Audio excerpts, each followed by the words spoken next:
I made it out of that ordeal alive. That's a whole nother interview about that.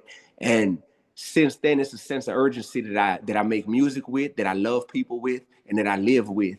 And that is what helps us to take action and not just want to accumulate a wealth of knowledge. Like, what is it to accumulate wealth in your mind if you never apply that wealth? So thank you, boys. I mean that, because that is what that's what we need to model, and this is what we need to show people. And I look forward to being able to continue to teach people that it's action and accountability that actually makes a difference.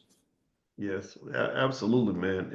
And I love you for that, brother. And yeah, we got to bring you back 'cause that story about the gun, man. That's Yeah. wild.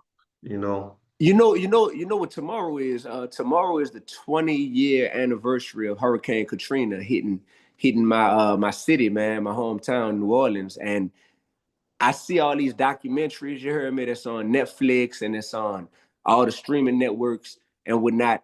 And I turn away from them every time, man, because that's still an open wound.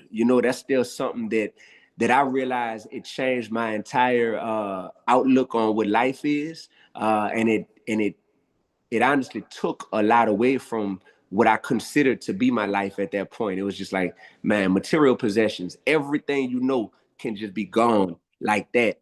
So there's been things that have happened that I guess Dr. Alicia would call, I'm not a therapist. I guess they would be called uh uh Probably.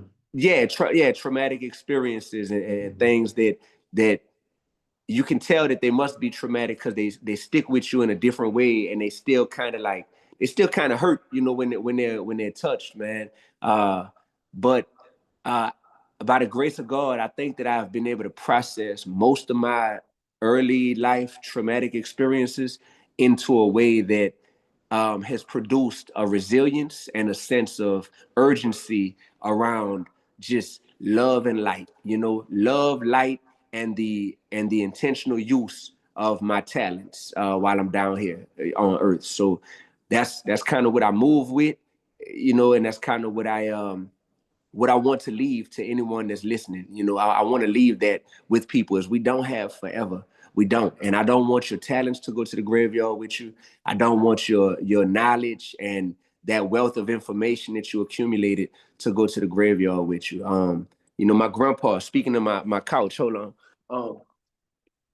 Clearly I got a lot going on my couch. I'm packing my children's books. I got this chain on my grandpa, man, and this is my main man right here. He lived to be 93 years old, and man, God blessed me with him for so many years. And when I tell y'all that, like, I would have these conversations with him, and I was like, man, I'm witnessing a living, breathing, uh, real life example of how I would like to be when I get older, and I was like, dang, I just want to talk to him and pick his brain.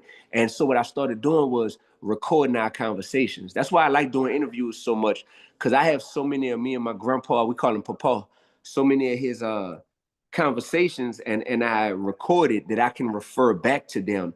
And all that knowledge that I gained from him over time, I'm able to apply it, because he would be so disappointed in me if he told me all these life stories, how he and my grandmother, had to go through so much during their 66 years of marriage, and being a black man in New Orleans in the South, born in 1930, just how much he had to endure, and just so much, so much.